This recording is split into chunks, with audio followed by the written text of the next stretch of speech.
Hello, lovely humans. I'm Luna Robbie, and you are listening to Sex Stories, a podcast of personal histories where we learn from each other and practice deep, non judgmental listening in order to co create a more loving world.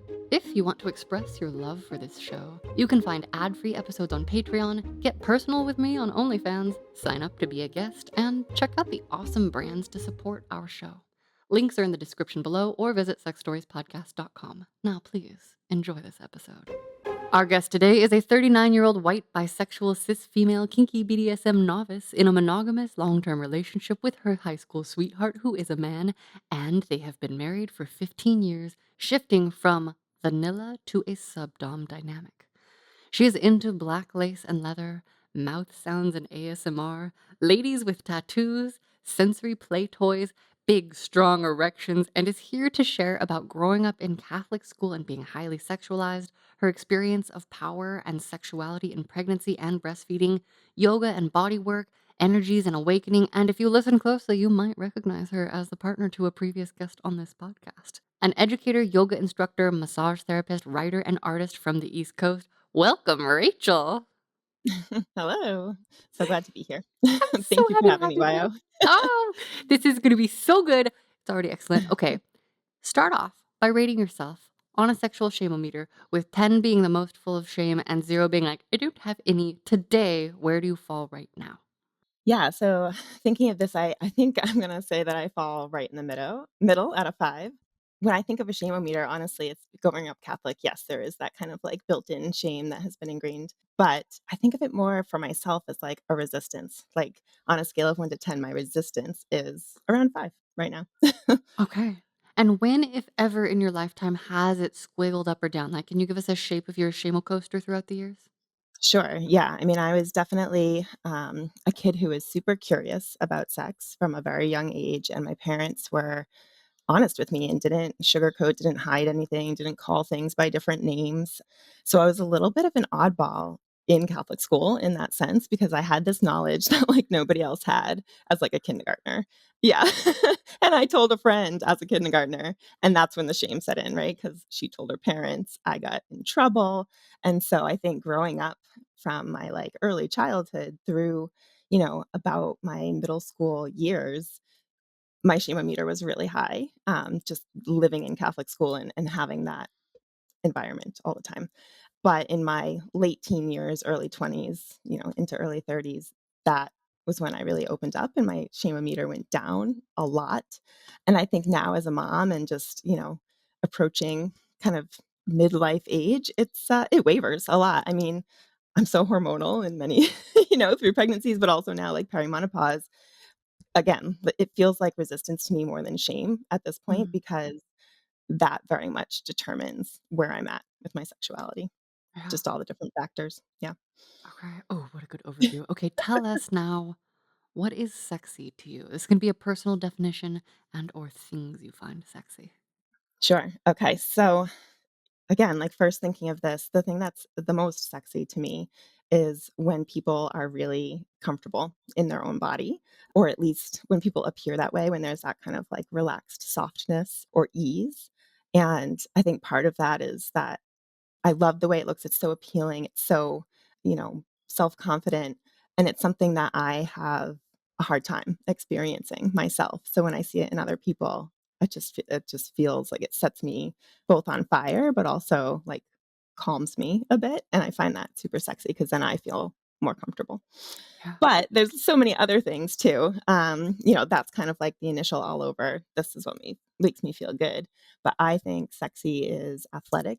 And I love watching people's bodies do challenging things.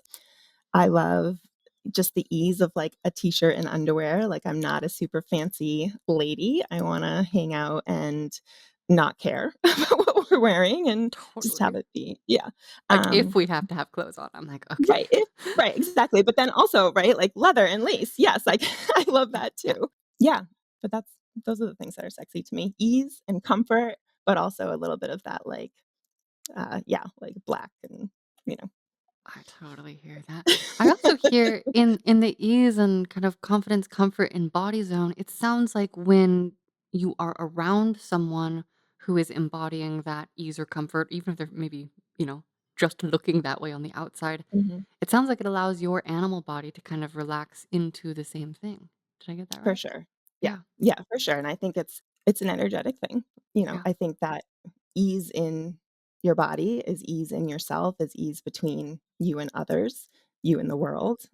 So that to me, yes, when I feel that kind of ease being emanated from someone else, I feel like, "Oh, that is me as well, so let me be that with you." I think that's so cool, and I just wanna highlight it because 'cause I'm having this epiphany because 'cause I'm noticing in myself, I used to have, especially in sexual situations, like, way more, like, nervous energy, and then I'd be like, Mm, "Oh my god, I attract the most nervous partners, it must be something yeah, about me," and then when I got calmer from my inside out, I was like, "Oh, I think I created some nervous partners with my own anxiety." Ooh, and it goes both ways, and, and so now, sometimes if I feel it come up for myself, I can just say, "Let's be easy," or can it be fun to be easy?" And it's, like, such a beautiful gift to give myself and someone else, so I yeah. love that you highlighted that. I would like to hear now, give us a little overview of what is your sex life like right now? Tell us what you love, tell us frequency, tell us whatever feels relevant. Overview snapshot. Well, like you mentioned, I have been married for 15 years and I have known my partner for just about 25 years. So the greater of my existence and his existence.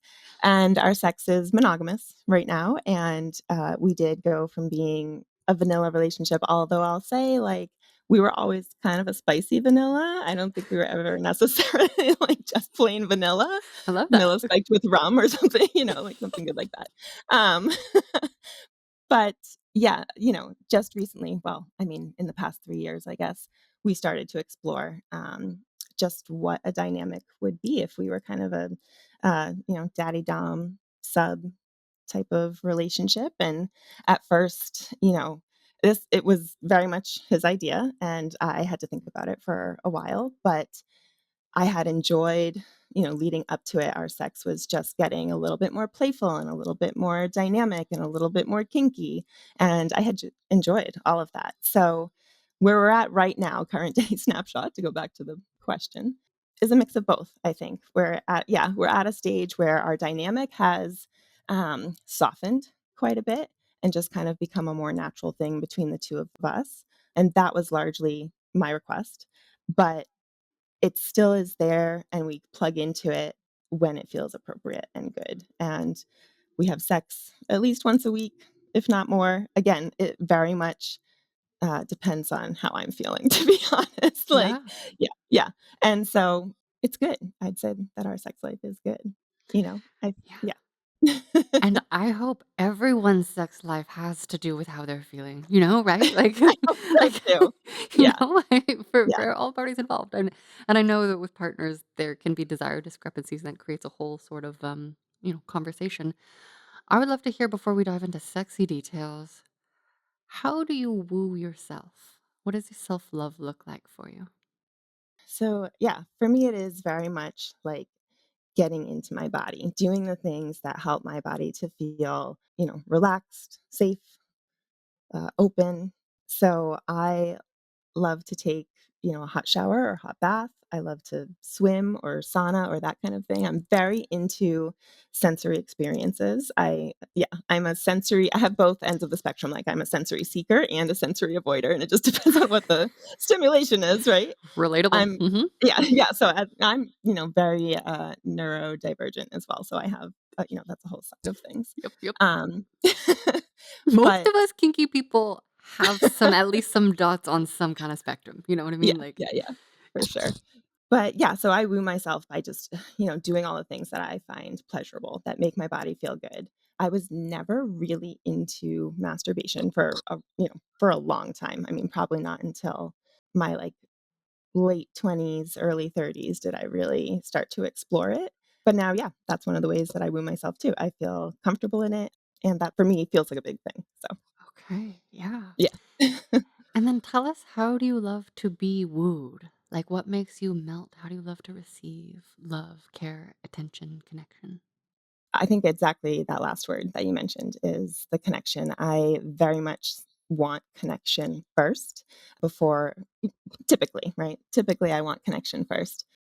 And so, yeah, others would woo me by taking time to just be together, to talk, to cuddle, to, all of those things. I like those things. But then I also really like someone who can see that what I need is more of a like, I need them to make decisions. I get decision fatigue, and I'm like, "Okay, you're in charge." This is why the kinda daddy dom dynamic has worked for us, is there are definitely times where I want to say, "Nope, you're in charge. I'm just yours," and that woos me too.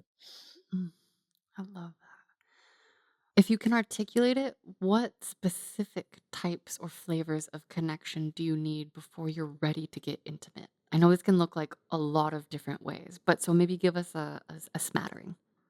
So I do like I mentioned, I like physical connection, like, I like, you know, some sort of touch. I think that's what drew me into massage therapy, right, and yoga. It's like that physical connection, the skin to skin. This was, again, another experience like giving birth to children. The skin to skin contact that you have, like, immediately releases all those oxytocin, good feeling chemicals. And that's what I want before, I need those to be like flowing through my body before I'm in for anything deeper. Yeah. That makes total sense to me. I would love to hear, I know you're in a monogamous connection, but what sort of health and safety practices do you need to feel comfy, even if you're with one person? Like, and especially in a kink scenario, like talking about all of it, all of it. Yeah, well, that's the biggest thing, I think, because for us, health and safety, we are in a monogamous relationship. For a long time, it was around, planning when to start a family. That was the kind of safety that we focused on. And, that came in various forms kind of throughout the years that we were together.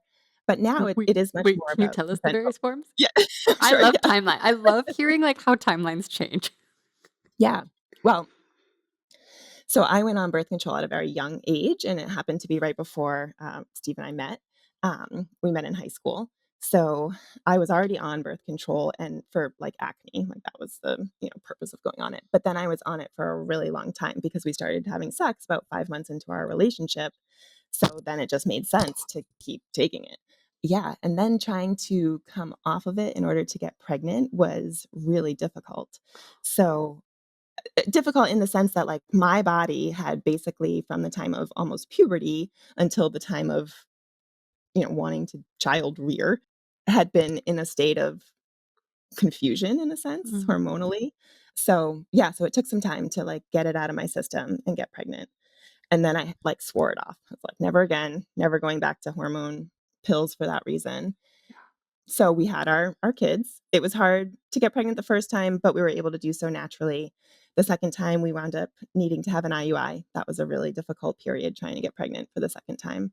And then the third time was an, "Oh, hey, actually my body works fine and it's used to this whole Wow. thing now, so here we go."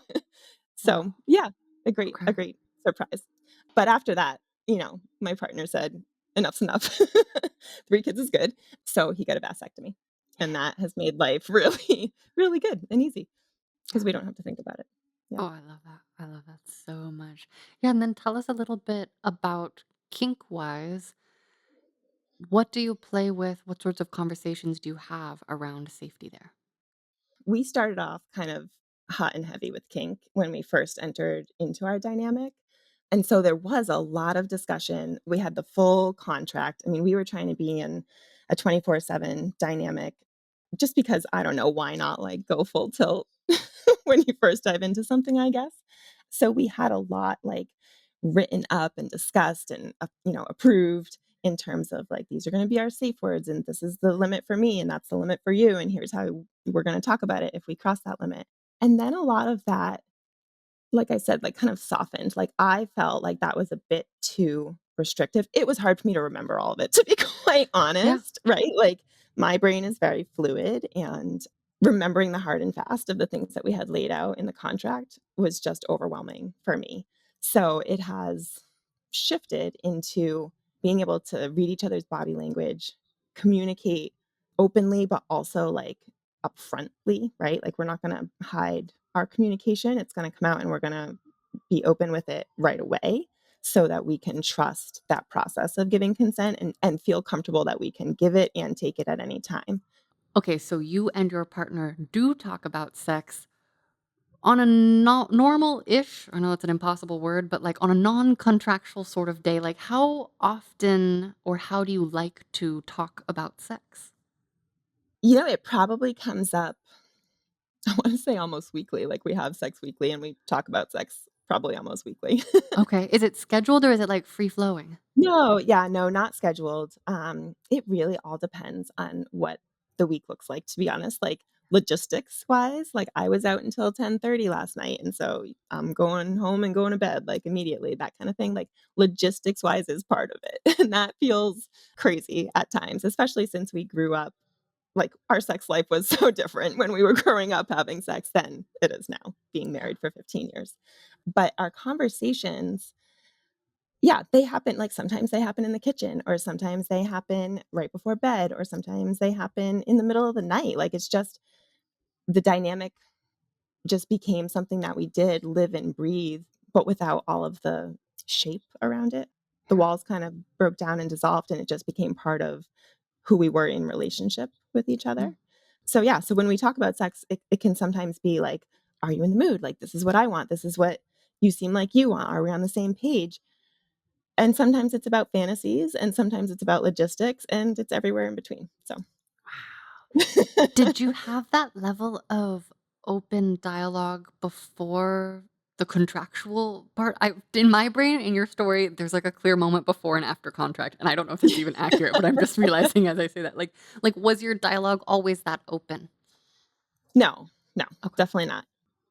I would say there's been times in our relationship where we've had the need for that kind of more open dialogue. Being bisexual and having like, I had relationships with, women, not necessarily at the same time that Steve and I were dating, but in between, right? Like, we have been on again, off again, basically since the day we met and married on the mostly the full time. The communication definitely developed as part of the dynamic, and part of that was on his end and part of that was on my end. He, in maybe typical man, I hate to say typical man, right? Because that's very much a gender stereotype, but typical man fashion, like, did not have a lot of ability to express needs, desires, wants, emotions outright, but often would kind of let them sizzle under the surface, and then in Mhm. my intuitive, inquisitive nature would try to bring them up, and that was difficult, like, that Mm. type of communication was very difficult. So, in the dynamic, I think we both developed our ability, like I said, to just bring things up, like, just don't let them fester. So, yeah, so that did, it shifted our communication pretty drastically, I think, yeah. I love that. I mean, I heard you say you both worked on communicating more, and that really is Yeah, quite literally necessary for yeah, conversations to evolve in a balanced way. And I hear you on the typical man thing. I talk to a lot of dudes. A lot of listeners are mhm, dudes, and a lot of listeners are married to dudes, and yeah, so I get lots of different perspectives. And from my own anecdotal research, I know that there is a socialization that is kind of normative in this country where especially depending on where someone's from, a man may not be encouraged to talk about feelings so much as he is to do things and stuff those yeah, feelings down and function. yeah, And I think in relationships that have balance, so many of us want to talk and connect regardless of what our body parts or gender identities are. Now I'm going to ask an overview question that is a little bit self-serving because recently I was for the first time in a decade or maybe more, in a situation where I was with a partner, lover, friend, who I've known for a while, and we were in a situation where we were together a little more than 2 weeks, like, straight, and I realized that there is a skill that I haven't been honing for the past 10 years of, like, A, being around another person every single day, but also, like, knowing when I may or may not have sex with them. Like, yeah, how do you handle it sounds like you're another sensitive creature, and it also sounds like you have yes, a whole family and a yes. whole life, like, how do you navigate that? How much of it is explicit versus implicit versus knowing each other, and how do you manage both the sexy part and the energetics of that? Oh, man. That's a really big question. So hopefully most of the time gracefully, but not always. Phew, okay. Um, yeah. So, yeah, no, nothing is ever perfect, and even, having been together for as long as we have, we still fuck up. Like, we still get it wrong in terms of the knowing of, um, when is appropriate to say and do certain things. I guess what can be tricky is, like, at this stage of life, having, like I said, the logistics, it's sometimes hard to not fall into it being a scheduled thing. Like, when we were trying to get pregnant, it very much was a scheduled Right. thing. I was tracking my ovulation. I was very precise about, like, we need to have sex these days of the, window, blah, blah, blah. And that was so stressful. It was really hard for us because it took the spontaneity, it took a lot of the joy away from being the focus of having sex. So I think now that, like, we have a family and a schedule and jobs and all the things that we have to do, we're not worried about the trying part anymore. So it is more fluid again. Mm. But being in relationship with somebody, living with somebody for such a long period of time, that part's hard. Like, That there is really I'm like, hard. "Oh my god." Literally on, like, day 7 or 8, I was like, "People live together all the time." Like, and I Yeah. know it, but then experiencing, I was just like, "Oh my great goodness." And I hear from so many couples where it's very clear they're living more parallel lives than, like, connected Mm, lives, and I also mhm. was like, "Oh," because people at some they can't it is too much for most people to want to connect all the time, Yeah. which is to Yeah. say, I realized that I was being a bit annoying to my counterpart because I was, like, always wanting to talk and connect because I'm Yeah. sort of used to if I'm around another person, I focus the fullness of my attention on them and expect at least something in return, like, usually not the same level because that's rare because 'cause I'm like a laser beam, but, I can understand how people may, like, end up being parallel, or I see a lot of people in their phones, and then they are around each other so much, and it's not necessarily deep connection. So do you set aside times to, like, connect and focus, or does it kind of, like, now naturally I mean, I'm sure it's a balance maybe, I don't know. Do you It's a experience both? balance for sure. It's very much like a on the weeknights, right? Like, when we're home, it's so busy, and so our time to connect is kids have gone to bed. I'm gonna stay up as long as I can unless, otherwise I'll be a zombie at school. Yeah, yeah. And that's our time to connect. And whether that's connecting by, yeah, sitting on the couch next to each other watching a show, or, sometimes I'll be doing homework or some kind of schoolwork and I'm connected to my computer and he's connected to the TV. But other times it's we're gonna go to bed early together and both read a book and see what happens there. It's yeah. So that's the time, like, that's the physical time typically Yeah. is after the kids go to bed. But then we do, like, especially in the past year or so, we've really been trying to set aside time purposefully. So, we've been going to a lot of shows, a lot of concerts in the past year, and often staying over at a hotel as part of that, and that little vacation together Yeah. is our time to reconnect, and it's been Oh. yeah, it's been really good for our relationship.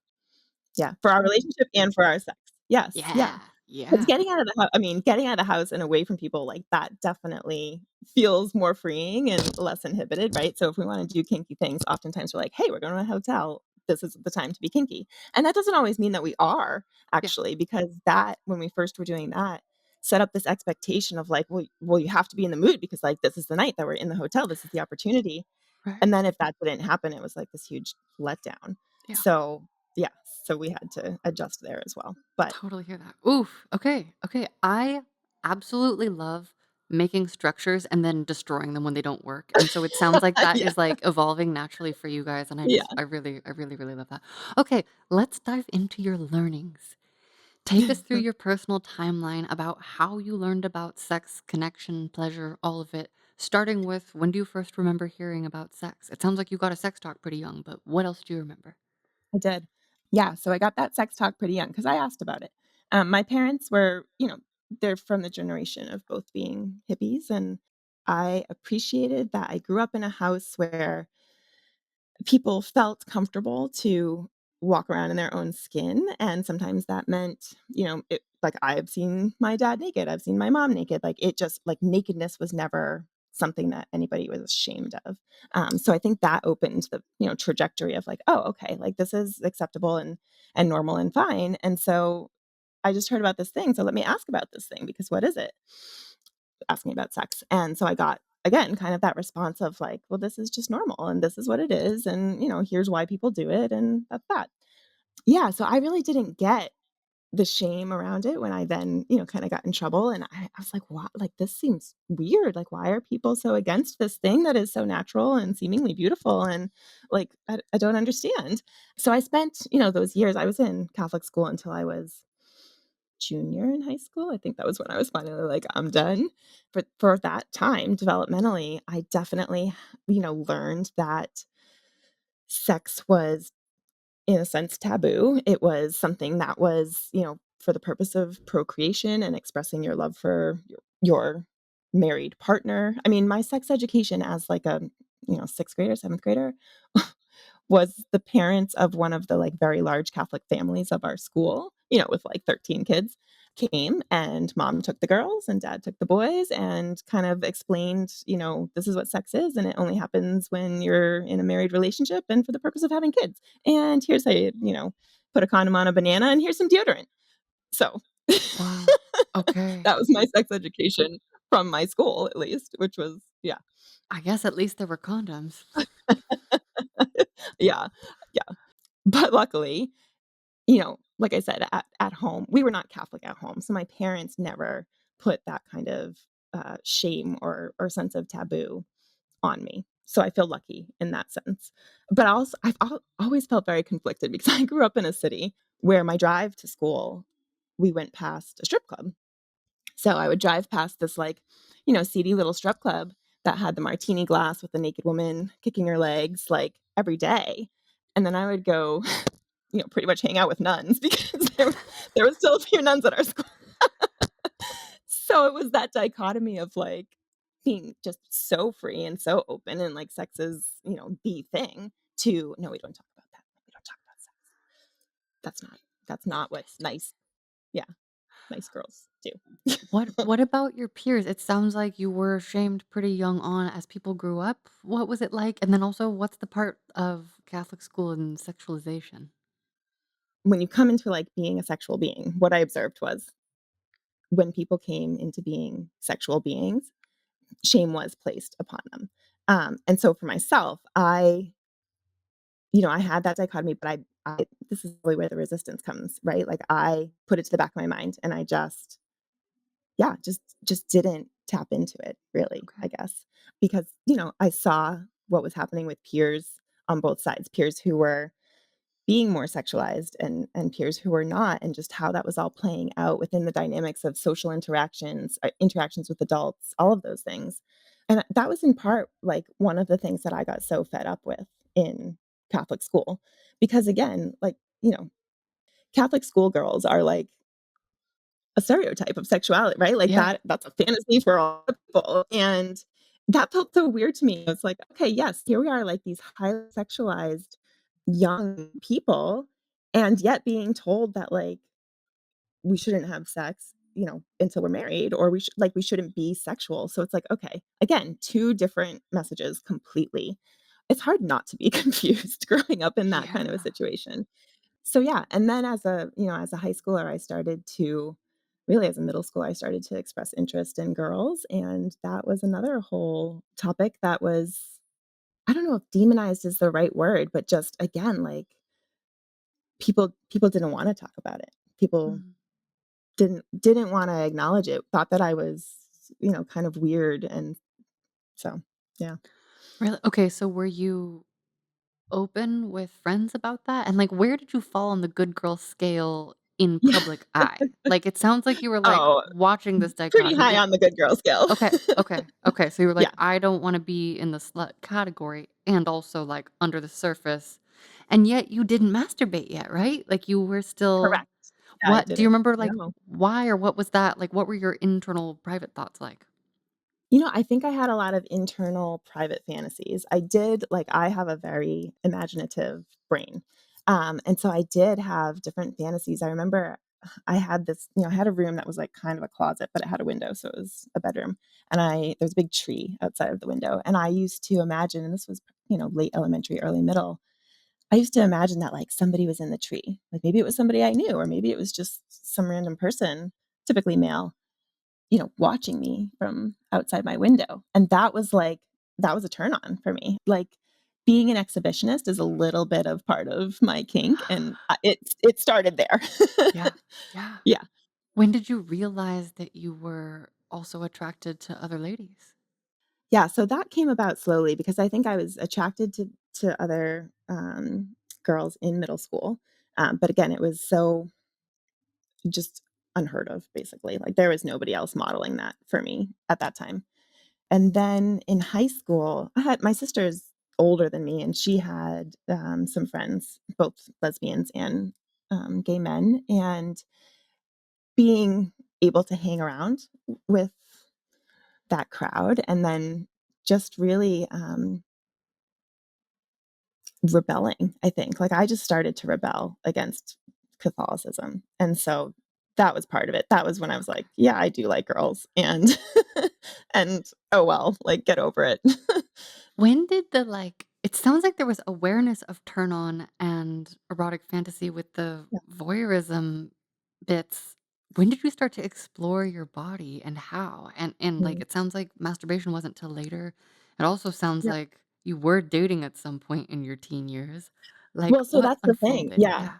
Yeah. Yeah. In some ways it happened, like, super quickly because I was so awkward as a middle schooler. Like, I had a boyfriend pretty much, a couple different boys that I dated in middle school and very much fell into, like, a deep relationship with them. Like, probably, told one of them that I loved him and he said it back before having any real physical contact. Like, it was totally this, kind of pie in the sky, like, we love each other. Yeah. But the moment there was physical contact, I was like, yeah, I don't know about that. I was very squeamish around it at first, and I think Yeah. a lot of it did come from that idea of like, "No, I don't wanna be one of those girls, like, I'm uncomfortable with this." But then in high school, that it started to be expected, like, it started to be expected that you would kiss somebody or make out with somebody, or right? Like, that was part of the social norm. Damn it. So so I had my first kiss, and I was like, "Well, that was pretty weird, I don't know. I don't think I like this guy that much," like, Okay. I wasn't super into it. And then I met Steve, Mm. like, pretty much right after. And then, like I said, within 5 months, we were having sex. So I went from being, like, pretty prude, for lack of a better term, to, yeah, being a full, like, sexual being. But I will say that for the first year or so of our relationship, sex was really hard for me. It was not so much that it was uncomfortable, but not physically uncomfortable. My body image at the time was really not sound. It was Mm. I had an eating disorder at that age. So I was a ballet dancer and yeah, so when we first met, I was in the height of it. My parents Oh. had just gotten divorced. I was kind of at, like, probably the top of my career in terms of the short career I had in ballet, and I was the thinnest I've ever been. Yeah, so working through that and starting to become sexual at the same time was intense. And Especially with the Catholic stuff. Oh, sorry, what were you gonna say? yeah, yeah, well, all of it lumped together, and in some ways, there is still intensity with that, Yeah. like, my sense of my body and how I'm perceiving it definitely impacts my sexuality, Yeah. so, yeah, That makes perfect sense. yeah, Okay, in those formative years, what do you remember about pleasure and progression? Like what mhm, was it that got you to be like, yes, now, yes, the next thing? Like what do you remember about the emotions and sensations and yeah. thoughts of that time? So sex, in a sense, started to become almost cathartic for me, like, I deep pressure is one of my favorite, favorite, favorite, sensual things. Like, Yeah. give me deep pressure all day long, whether it's, like weight, like I love to wear like a weighted vest, that kind of thing. Or like we have this little cue that I sometimes will say, like, I need you to squish me. Like, just come here. I need you to squish me. I love getting And squished too. it's so great. It's so Um great. And so in a way, like, when we started having sex, I mean, Steve is a pretty big guy, right? So I'm tall, I'm, a big person, but he's bigger than me. So having sex with him particularly, like, satisfied that need for deep pressure, Mhm. both like on my outward physical body, but like the internal deep pressure was also something that I was like, oh, this feels good. It also feels therapeutic. It also just feels right. Like I feel like I'm in my body. And yeah, it was a whole new way of being for me. And then it evolved because as I became more comfortable sexually, we tried different things or we had different partners and came back together. And of course, that causes a lot of emotion. But each time you kind of bring something new to the relationship or a new sense of connection after that kind of a period. And now I'd say we're at, the point where there's different types of sex. Like we have different types of sex. Like sometimes it is the emotional connection kind of sex. And sometimes it is purely like, we need to get this out of like whatever is happening in our body and our physicality. Like that's what we're doing. So yeah, so it's been a fascinating trajectory and a good one, a healing one. Yeah. Ugh. Does it feel relevant or, useful to kind of talk about the times where you went away and came back together? I think it was early on in your relationship. What do you remember Yeah. learning from those experiences? Yeah. Oh my goodness. So much and like different things each time, depending on the circumstances. I think that we needed to do that, we needed because we got together so young, like, we needed to be able to say, "Okay, I've experienced something else, like, I know what else is out there, and I'm still choosing this." Mm, That's been big for our relationship and continuing into our dynamic, especially when thinking about the possibility of ever having other partners, like, we talk about it, and we're both interested in it, but we're also like, we've been through this before, like, we've mm, had other partners before, and it's hard. It's mm, been hard for us. So in high school, there was really only kind of one steady period that we were not together, and I dated an older man. Often I was not older, but he was college age. Often I was the one who was saying like, I need to take a break. Like this has gotten intense. I need to step back and go see what else is happening. I think that if it weren't for being in this relationship, I very much would be poly or would be less monogamous than I am, I guess is what I'll say. And he knows that, so that's not gonna be surprising to hear. Yeah, so I would break things off and come back, and I think each time what we learned was how much we valued each other, and really we had such a magnetism, like, we could not be apart and not somehow communicate with each other. There's I don't know, the longest stretch maybe was 8 or 9 months that, like, we sustained not talking, and then if we were in the same, like, physical space together, it just was over. Like, we just again, like magnets, like, physically, we have always just been drawn to each other. So in part, what we learned is that when we it's so cliche, right? Like, when you let somebody go and they come back to you like, "Oh, okay, like, this is really valuable and deep." But we also learned about ourselves in terms of, what we need and want. Like, I learned that I was bisexual, and coming back into our relationship after me being with a partner who kind of during the time that we were together transitioned, bringing that back to the relationship was like, okay, well, now what do we do with that?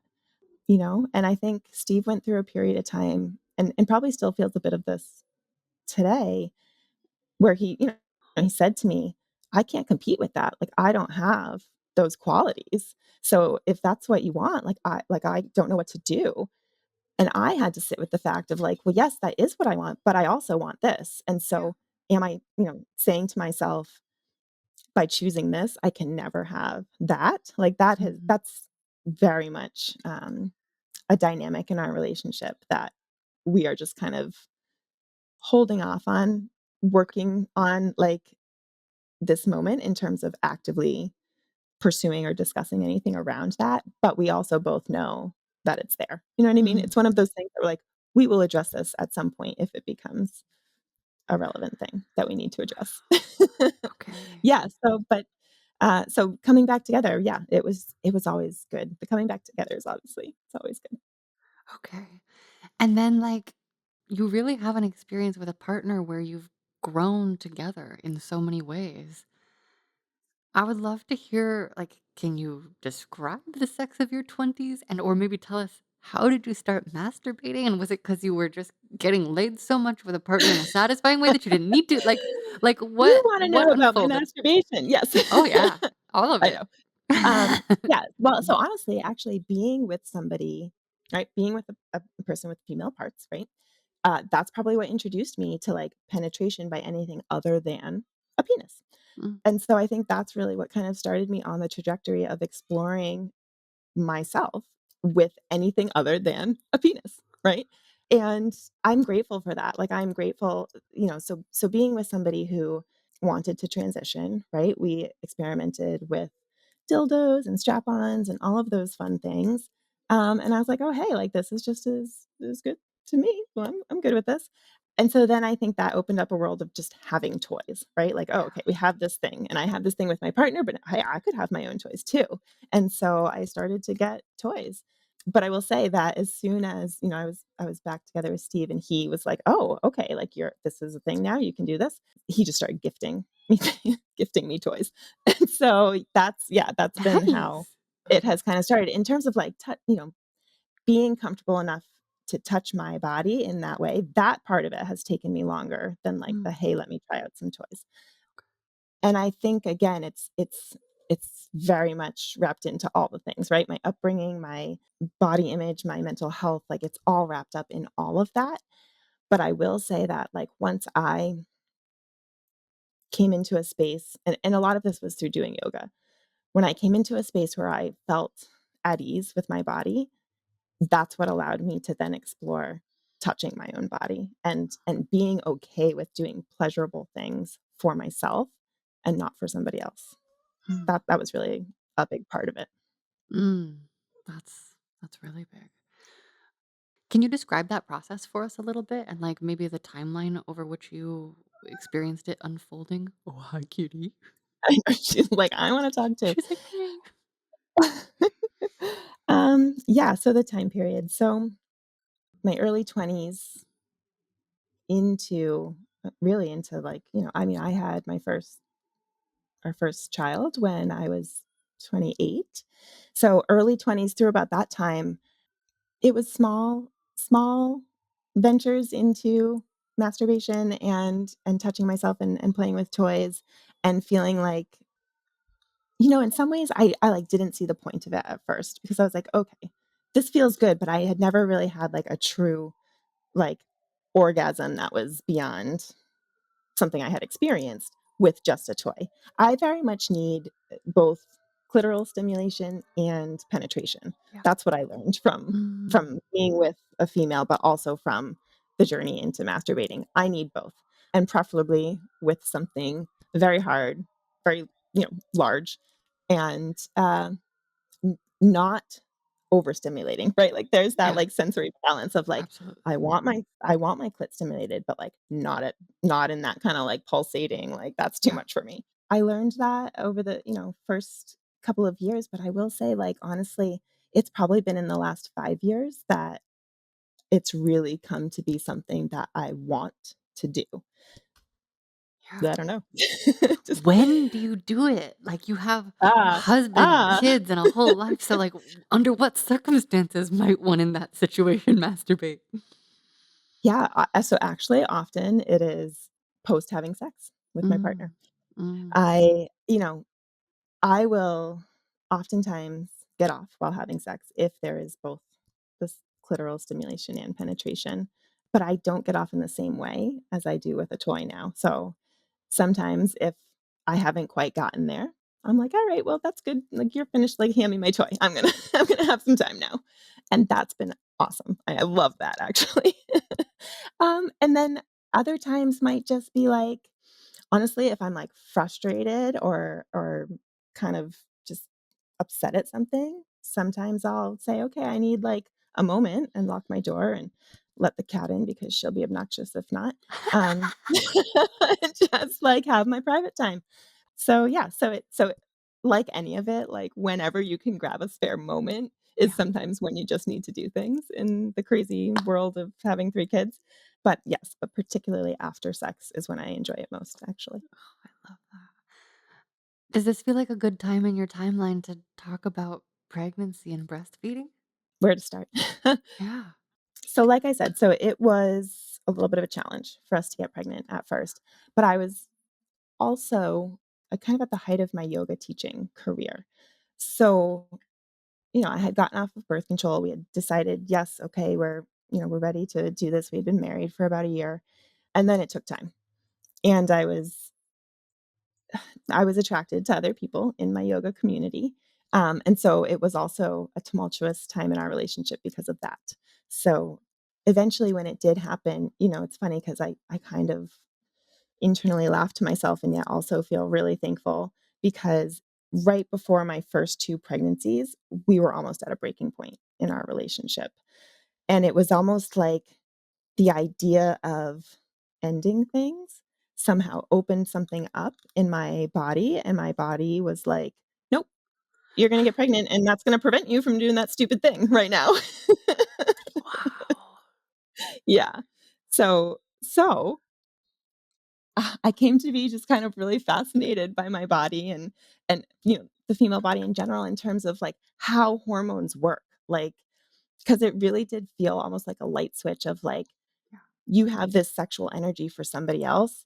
Okay, like we're going to take that and run with it. And this is the partner that you're having sex with. So we're ready to get pregnant. The we being my body. Yeah. Yeah. Like, so I got pregnant for the first time and it was, I mean, it's a trip. Being pregnant is a trip.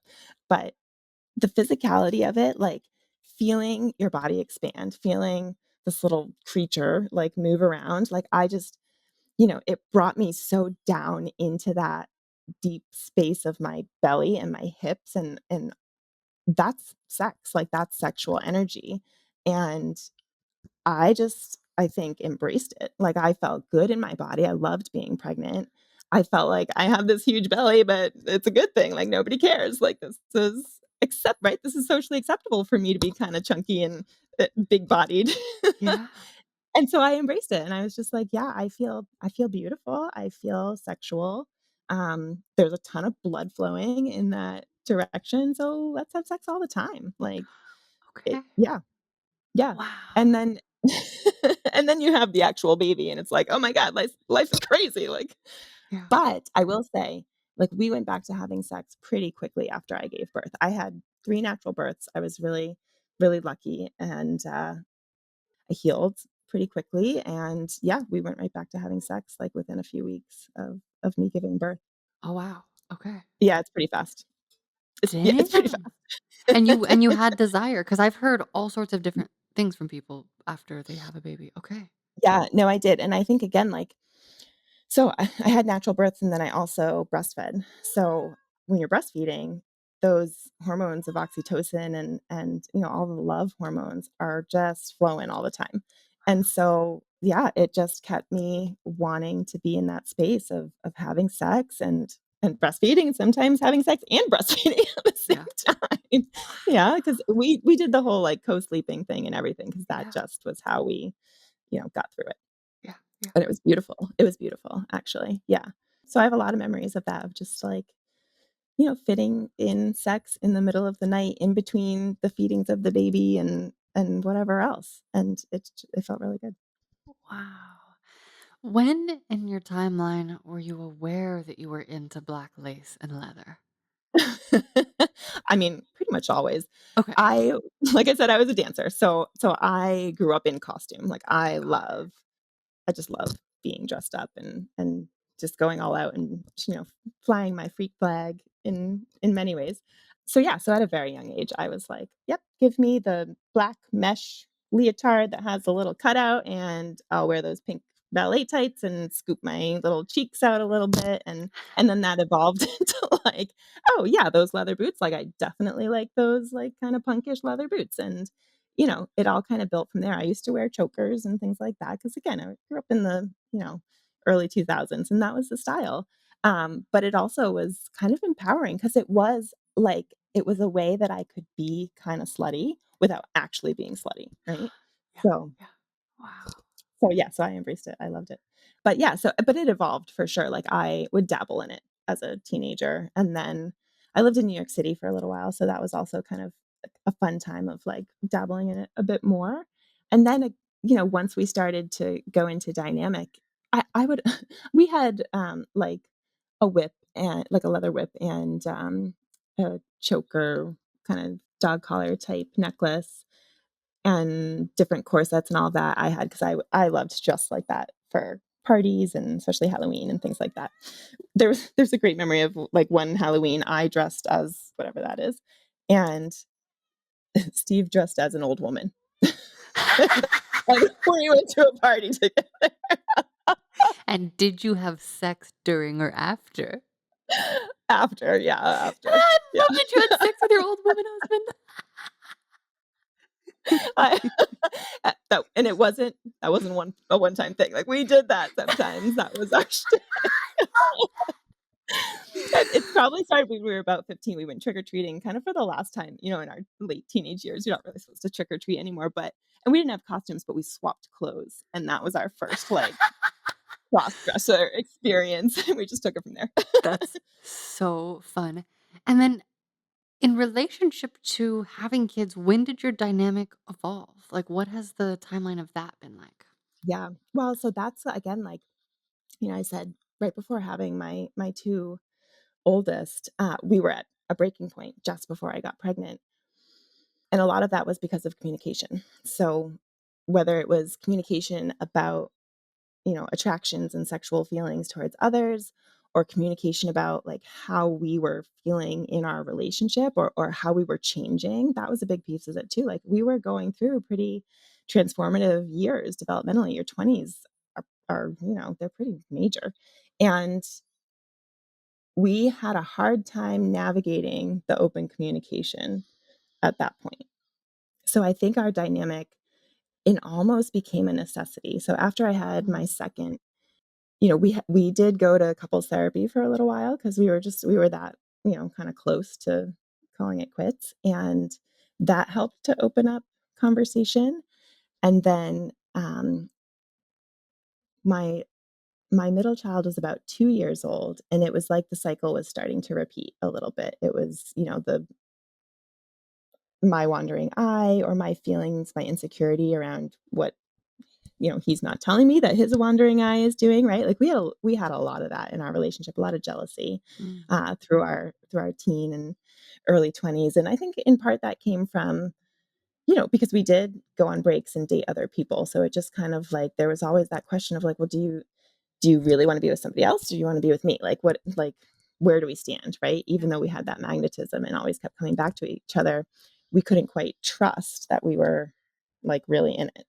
Side note, that's a very black and white way of thinking of a relationship, like either in it or you're not. Right. Yeah. So that's something we learned along the way.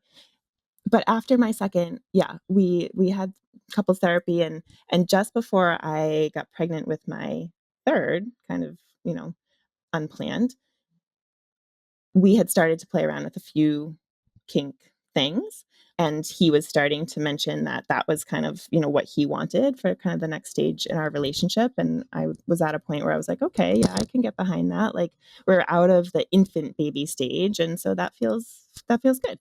And then I got pregnant again, and it kind of set things back a little bit. Yeah. Yeah. Yeah. Yeah. So shortly after my third child was born, that was when he kind of came to me and said, like, listen, I really want this. Like, this is part of my sexuality. I want to be kinky. I want to be with you. You are the person that I want to be in this dynamic with. I don't want to be in it with anybody else. Are you willing to try these things? Mm, And I said, yeah, okay. I'm like, yeah, I'll try it. I had some reservations yeah. at first. We've always had a very different sexual need. I think, he mentioned this when he was talking to you. His sexual drive is through the roof. Like, Yeah. could be every day, many times a day, and that would be great for him. Mine, not so much. Like I want to have sex. Like weekly to me is like, yes, that feels really good. A couple times a week, great. Go for 2 weeks without, fine. Like that's satisfying for me. So in our relationship, kind of through all of the years, I feel like I kind of had to push myself to line up with Right. his desire. And so when we started the dynamic, it was hard for me because I felt like I couldn't keep up. I was Mm, Yeah, I was like, I can't do this every night. Like I just this is too much. And it wasn't so much the kink that I couldn't do. That part was fine. It was more the frequency and like the expectation of it almost every night. because we started with like having a nightly ritual, and a lot of that was giving oral attention to each other, and if that turned into sex, great, which it usually does. So yeah, so that was how we kind of started out, this proposal really. Like I proposed marriage to him. Like I was like, okay, we've been together for so long. Please, like, can we do this? And not in the way of like, you have to do this. But part of that for me was coming from a family where my parents were divorced, and I was so skeptical of marriage. Yeah. It got to a certain point in our relationship, and I was like, okay, no, no, I want to choose this. Like, will you please do this with me? Mhm. But he very much proposed the dynamic. And it feels in some ways like it was a turning point in our marriage. So it feels almost like not a different partnership, but a next level of partnership. Mm. So that's how that came about and how we're navigating it. Wow. When in your timeline did you become aware of mouth noises and ASMR? Like, what is your experience with ASMR? Yeah, so I'm laughing at it because it was pretty recent. We're both special educators. And so we work with people all day long who have many different neurodiversities and sensory needs and interests. And so he came home one day and was talking about a student who is into ASMR. And I was like, what is that? I don't know about that. And he introduced me to the wide world of ASMR. And I was like, oh God, like, yeah, I'm into this. Like, there are some noises I definitely do not like, but the ones that I do like, I'm like, I see, like, I understand how this is regulating for your system. And so, mouth noises in particular, I think at first I found kind of funny. And then I listened to them while I was masturbating one day, and I was like, "Oh, like, oh, okay. Get this for a whole different reason now." So, Well, and then he found it on my Spotify and was like, "Really?" like, yes. Wait, what kind of mouth noises? Because I know some people who cannot stand, Mm, like people who have misophonia are like, do not give me mouth noises, you know? interesting, There's an yeah. like Yep. opposite, but Well, like yeah, what because kinds it do you like? totally makes Yeah, sense. totally. Yeah. Oh, I mean, I don't like anything like, I don't like fart no if your mouth is farting, I don't want that. Like, that's Okay. not a Okay. attractive noise to me. But just like that Yeah. kinda thing, that's good to me. I do like it to sound maybe a little more on the wet side as opposed to, Okay. like, sticky mouth, you know what I mean? Yep. I do like whispering a bit. I like things that in general, like, sensory-wise, I like things that are kind of soft and prickly. Maybe that's why I have so many tattoos, I don't know. But, yeah, so when the mouth kind of makes that soft and prickly noise, doesn't have to be saying anything really, but just like a Yeah. I love Yeah, I like that. that too. Oh, I totally love that. I had, like, one partner that just in person that asked me to do, like, little whispers and things, Mhm. and then one of my friends was like, "You have such a great voice. You should just read instructions and do an ASMR channel." And I'm like, "Hmm, maybe Yeah. someday I will. Well, add it to my Yeah. bucket Well, I list." mean, yeah, podcast added to it. Yeah, yeah, I know, right? And then someone was like, "I want you to tap on a light bulb." And I'm like, "Okay, maybe someday I'll tap on a light bulb Oh, the softly." tapping noise? Yeah. Yeah, I like yeah. the tapping noise too. I like how light bulbs feel, so I'm like, I'd probably like I'm a sensory creature, and so just but I'm just like, "Oh, then I'd make such a long list." Okay, um, speaking of tattoos, Yeah. tell us about tattoos, tell us about ladies with tattoos. Well, so I mean, ladies with tattoos. When I was first maybe introduced by a high school art teacher. So, because I'm gonna be 40. So when I was going through school, not many teachers had tattoos. And I mean, people in general were starting to have more tattoos, I suppose, but they just weren't as visible. But I had an art teacher who my senior year, she was a college student and she was doing like her teaching apprenticeship. And she just had beautiful, colorful sleeves and, visible tattoos. And I was like, that I am so attracted to that. Like I mean, I love art. I have been interested in art since I was a child and went to art school as my first foray into college. And in large part, I think she was a role model for me of like, yeah, decorate your body. Like, why the hell not? It's a canvas. And so, I waited till I was 18 to get a tattoo, and I was away from home. I was living in New York City, and I was like, "All right, my decision now." So, yeah, so I when I got my first tattoo, I just loved it. I just loved the Mm. feeling of it. And, so women specifically who have tattoos, I think again, it's that little bit of like rebelliousness in me of like, I don't give a fuck what you think about me having a tattoo. I like it. And yeah, so I embraced that in the sense of being attracted to it. I was super into, do you remember the Suicide Girls, Yeah. that website? Yeah. So I was super into that website. That was probably like my only, not my only, but that was the porn that I liked, right? Like I Mhm. was not into any kind of like hardcore porn. I didn't really like watching porn videos. Like I just was Mm. like, meh, all right, I just wasn't my thing. But that particular website and girls with tattoos in kinky clothing and cool makeup and high boots and stuff like that. I was like, oh yeah, like that. I like that. I love that. What do you like about the feeling of it? Oh my goodness. So yeah, so the prickliness. I love things that like bring me to a place of pain that is not too much, right? Like that bring me Mm. to that brink of like, yeah, this hurts. But I can it helps me to be more present in my body because I can feel it, right? Okay, so it brings my like my attention there to that spot. Mhm. Um, but then also brings me to that edge where now I've got like a little bit of adrenaline in my body maybe, or that feeling of, yeah, like just being at a precipice of tolerance. I like that feeling.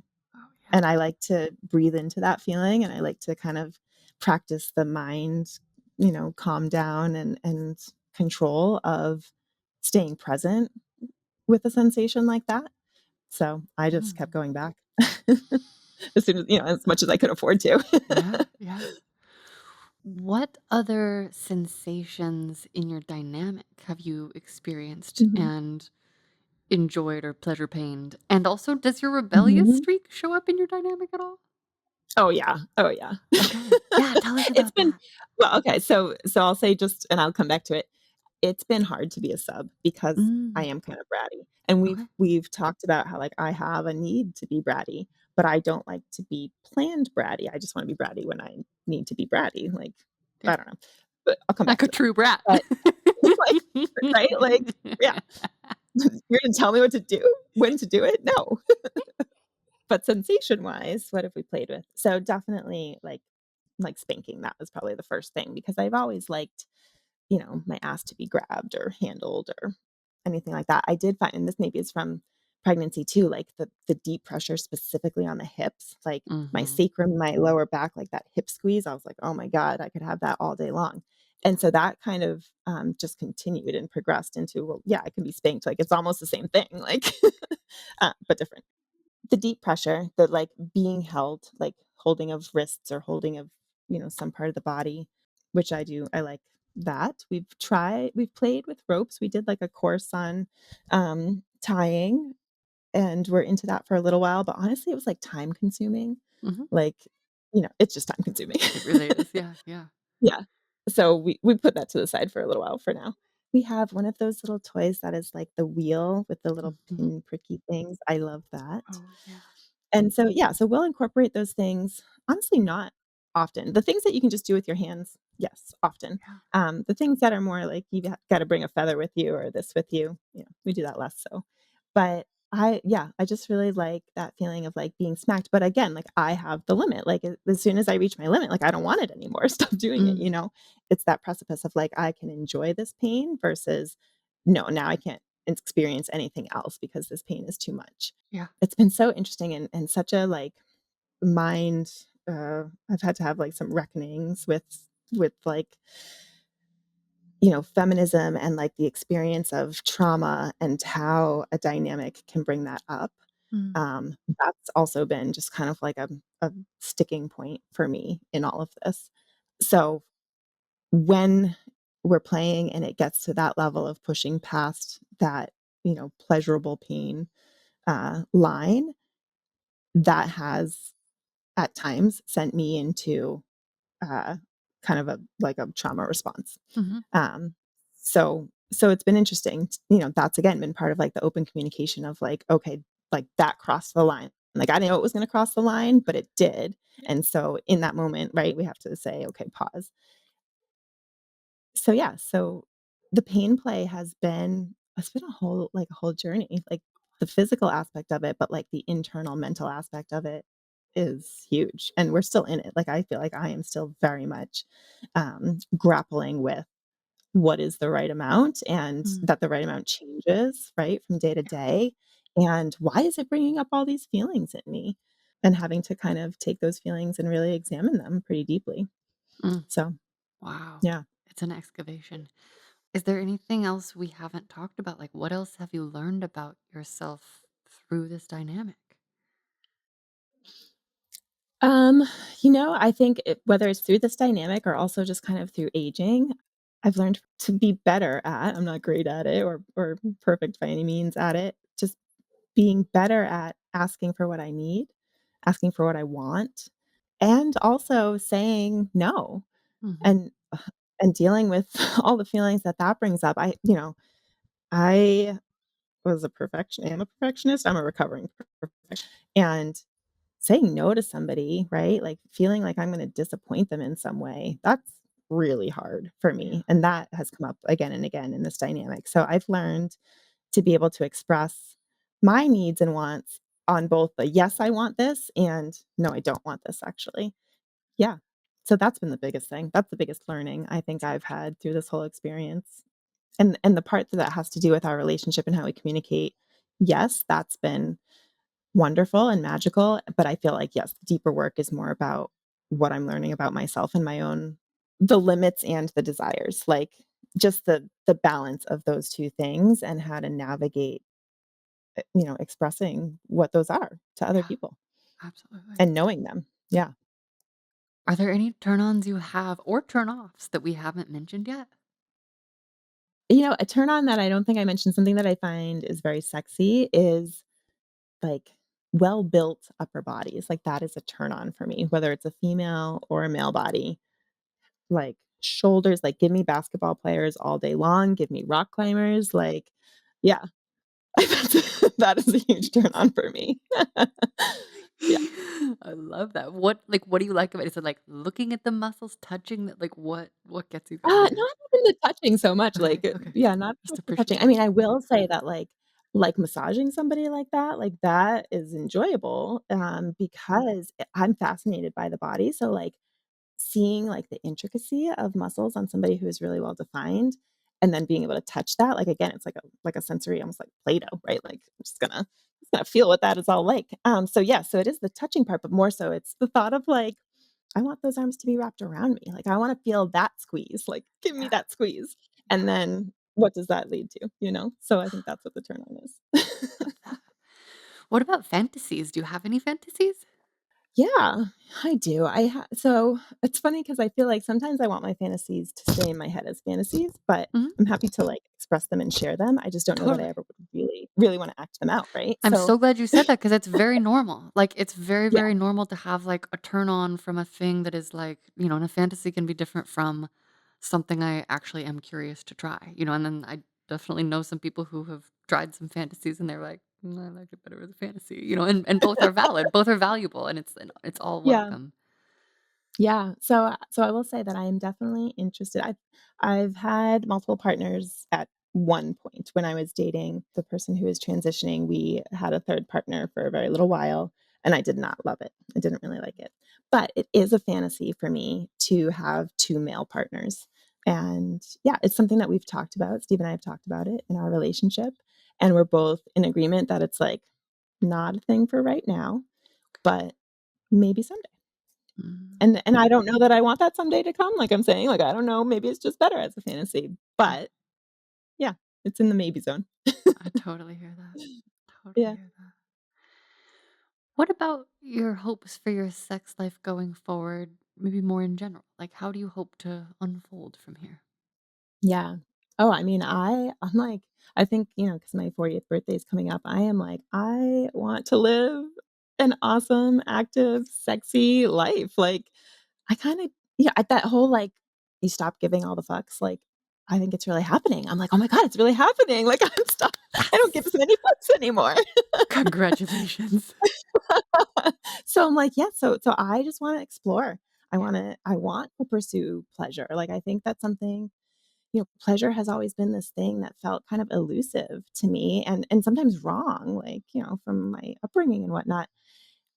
And I'm like, no, like I want to pursue things that are pleasurable. That like why not? Why wouldn't you want that? Um, so that's what I want for my future life is just all the pleasurable things. Like give me all of the massages, give me all of the deep pressure and deep sex and maybe another partner and or whatever. Like, yeah, I just Yeah, want to do that. yeah. Can I ask a very specific question? Because it's a Of fantasy that course. just popped into my head. Because 'cause I'm like, Yeah, yeah. would I this is a question for me and you. Would it be fun to have someone squishing you while someone else is fucking you? Like, deep Yes. pressure outside and inside? Yes. Yeah, I'm like, I haven't had that, but I'm like, maybe that's what I would Yeah. do with multiple my Yeah. next I need a puppy pile and a deep fucking. Oh, we didn't Yeah, talk about definitely. we talked a little bit about big, strong erections, but, can you say more? This maybe started but I mean, well, I guess I should say I was introduced to big, strong erections at a very young age. My partner, maybe that's why we're so magnetically drawn to each other. My partner has a very big, strong erection. So when you've had that and kind of been your sexual experience has been based on that, it's like, oh, why would I want anything else? But yeah, I guess so in part I like the deep sensation. So, like, if there is a big, strong erection, whether it is a person's erection or a plastic erection, that like massages internally in a deep way that feels cathartic, that feels like a Mm, release. So, yeah, so that's what I want. And like I said, like my favorite non-human erection right now, I have this like giant pink dildo, like a clear plastic like, right? You can envision it, and I don't even it's not even so much like, I like having sex with it, but I also just like looking at it, like I love that. Oh, I love but to that. say that, I also have to counter and say, I much prefer looking at a vagina and a Okay. clit, and I think that's prettier, Yeah. actually. Yeah. But Okay. but in terms of, like, sexual arousal, yeah, a big cock is Mm. pretty good. I love all of that. I mean, I really love all of it. One of my weird recent fantasy, like when as I thinking about looking at all of the things, I'm like, I want to just be surrounded by a circle of people and they all spread their legs and I'm allowed to have a magnifying glass. Like that's how much like magnifying glass with really good lighting. Maybe there's a light built in, like a ring light Yeah. around it. Because, Mhm. and I am very lucky that in the last several years of my life, I've been in situations where I really, you know, I get to spread, I get to look deeply, I get, I Mhm. create the experience of like, let me just inspect here because that's something I really Yeah, enjoy. yeah, And there's still a part of me that feels like I can never get enough looking, because eventually it makes people yeah, uncomfortable. yeah. That just Right. popped in my head if we have to. I'm like, yes, I want to look at more pussies, but maybe the Sounds other like side could be dicks. like, they're not gonna be intertwined, it's just gonna be one side pussies, one side dicks. I mean, maybe both. It depends on what they want. Because 'cause I'm like, maybe there was some pussies that wanna do it with only and then I'm like, "And can we turn Mm. them into a pussy stack? And then do you think you could get the dicks to lay on top of each other? Well, it'd be a certain kind. And then Can could I we make them do a daisy wow. chain?" That's what my brain does. Does it What? have to be symmetrical? They said, does it have to I be symmetrical? Well, humans aren't symmetrical, but if it were, if we got as close as possible, I'd be really happy. And I would line them up based Me on too, height. that's why I Like, had if to they're gonna ask. lay on Yeah. each other, yeah, mhm, yeah. Or if they're standing, I guess they would be lined up by leg height, which isn't necessarily the same as your total height. So, everyone's different. Interesting. Yeah, I think Mm. a Now lot of you're my making my, fantasies. like yeah, my I artistic brain is like, "What would that look like?" I know, and then I just wanna take pictures of everything. So I'm like, maybe we'll start with a little like mask making workshop so that people can feel comfortable in their privacy Mm. needs and we'll go from there. Okay. When you do this workshop, I will come to LA. I mean, I just am planting too many seeds in my brain. And this gets us to the Mm, next question for what we are all okay. co-creating together.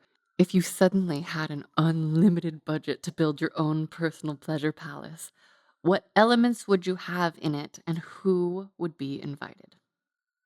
Oh, there was a show that we watched a little while ago that was like a renovation sex room show. I don't know what it was called.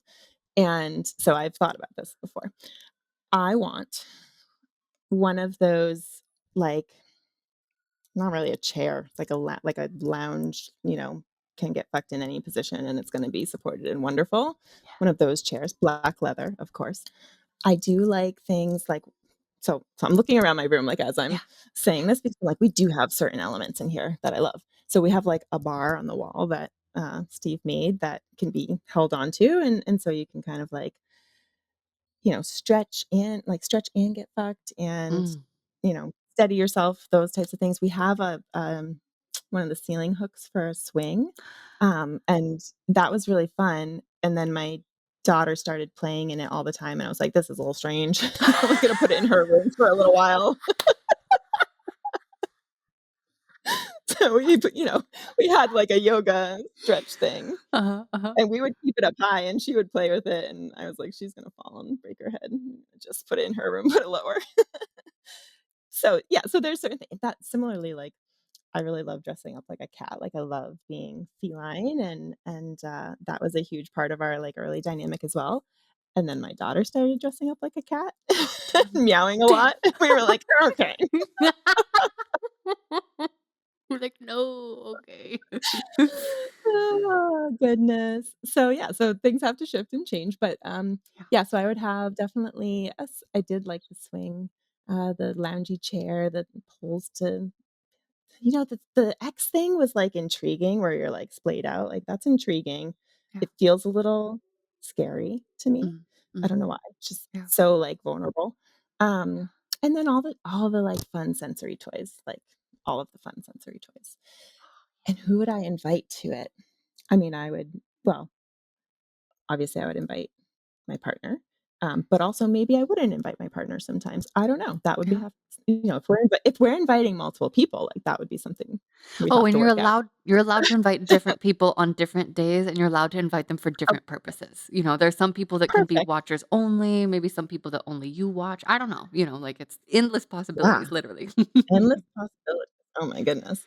Yeah, I don't yeah. know then. That's too That's okay. much. No, no, it's just planting seeds for the future, long-term No, I projects know, we're man. working on together here. Yeah. And I feel like you would have interesting sensations all around and maybe also some, soundscapes, I don't know, Oh, yeah, for like sure. weighted blanket, Sounds I like don't a big know. part of it.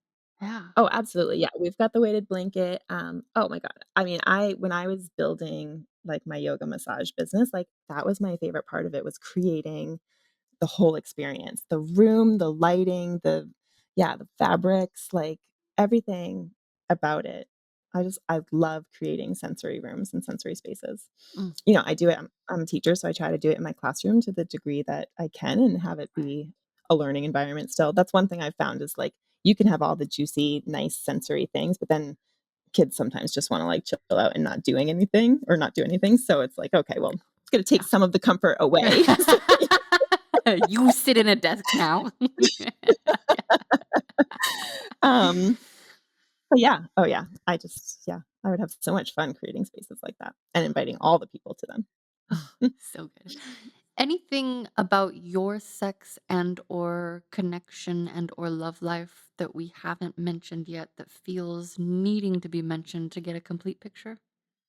I think that we've got a pretty good picture. I mean, the only other thing that I would touch on is, like, the experience of being in a yoga community was super powerful, but also problematic in some ways. I mean, I think most people have heard of different yoga communities that have, gone south because of the rampant sex that's happening, and Mm, that's a true thing. I mean, that's a thing because what I've found is, like, when you're in community with a lot of people who are opening up their bodies and their minds and, doing whatever healing work they need to be doing, connection is just already there. And so the next level of that is often sexual connection. And I was laughing a little bit when you first started talking about the circle of people because when I was at a yoga retreat at one point, there was another retreat happening simultaneously that was women exploring themselves yes. in that Oh, way, and yeah, I was yeah. like, "Oh, okay, fascinating." Wow. So anyways, that flashed into my head, but yeah, so being in that kind of community, was something that definitely opened me up sexually, but also proved a little problematic at times, so Yeah, yeah. I have heard that almost like to a cliche degree over and over again. And I'm like, let's just make spaces where we set really clear expectations and where we Mhm. can actually like have a flexible enough structure to kind of like, I don't know, maybe I'm too utopian and idealistic. And Yeah, I don't know. I mean, I think it could be done. I I think it think it could can be be done. done. I think with Yeah, the I right think amount that of communication and human flexibility, because yeah. I think I've just been watching the world like, for the past 7 years, I've, like, watched how the world communicates in general about sex, and there's a lot of Mhm. don'ts and not enough Yeah, do's, in my opinion. So yeah. I'm aiming to do my best to fix that Increase the ratio, dues. to increase the do's. Let's do the do's, because humans need it's not enough to say, like, "Hey, men, don't do this. Ugh, men," Oh, because no. I hear that a Oh, lot the in the negative spheres that I'm always in. brings more negative. And I'm Yeah, like, I "Well, mean let's give some guidelines about how to," and I know that from speaking with people that so many people struggle to share a do. Here's what I do want. Here's what mm, I do. And so really practicing invitations is something I'm forever curious about because I know I sure still will be forever working on it. oh, yeah. Yeah. Okay, so to wrap up, I would like to Okay. hear from you. How do you think we can co-create a sexier, more loving, and connected world together? My viewpoint on this very much comes from being a parent in some ways, and, and an educator. When I watch humans develop, I want for them to feel comfortable in their bodies and be able to express their yeses and their nos as soon as possible and as openly as possible and as confidently as possible. So I think, my hope for the world is that we can create a space where people feel safe to do that and where that is respected. I think, for me, that's one of the biggest things that I feel nervous about right now, maybe is Yeah. like, no, like the direction we need to move in is one of acceptance and openness and a place where people can feel safe to express what they love. And that's my optimistic hope for the world. And I will do my best as both a parent and as an educator to create those spaces. Well, one step at a time, one kid at a time, right? Like it's every Yeah. single drop makes a difference. How do you like to spread ripples of love? By doing that, I mean, I think that my career is very much my mission in life. And the careers that I've had are not separate from each other. So being a body worker and a yoga teacher and being an educator, to me, feels very much intertwined in that they are both service to my community and particularly service that helps people to be accepting of who they are and feel good in their skin. So that's how I like to send ripples of love is to yeah, to create those spaces, whether it be in a yoga classroom or on a massage table or in an actual school classroom. I want people to feel okay being who they are. So I accept who they are. Mm, I love that so much. And thank you for joining me here today to spread ripples of love in this way. And thank you for coming on to share your sex stories. Yeah, this was fun. I'm glad that I did it. Thanks for having me. Lovely humans, that is our show. Remember to follow your hearts and follow your parts and follow me on the internet for links to all the things: podcast guest submissions, photo sessions, creative coaching, or to wander deeper down my internet rabbit holes. Head to sexstoriespodcast.com and lunarabi.com. Support the show and get ad-free episodes and access to the community live streams at patreon.com/howtowoo. To go deeper, see my exclusive self-portraits, masturbation, meditation, sensation, explorations of edging, or to tell me your most personal pleasures, thoughts, and feelings, maybe you even show me, join me on OnlyFans. Links are in the description below. Remember to tell a friend, leave a review, heart, or thumbs up this show wherever you're listening. It helps us grow, and you know I love watching things grow. Please take care of yourselves, take care of each other, let me know how you're spreading ripples of love, and remember to share sex stories.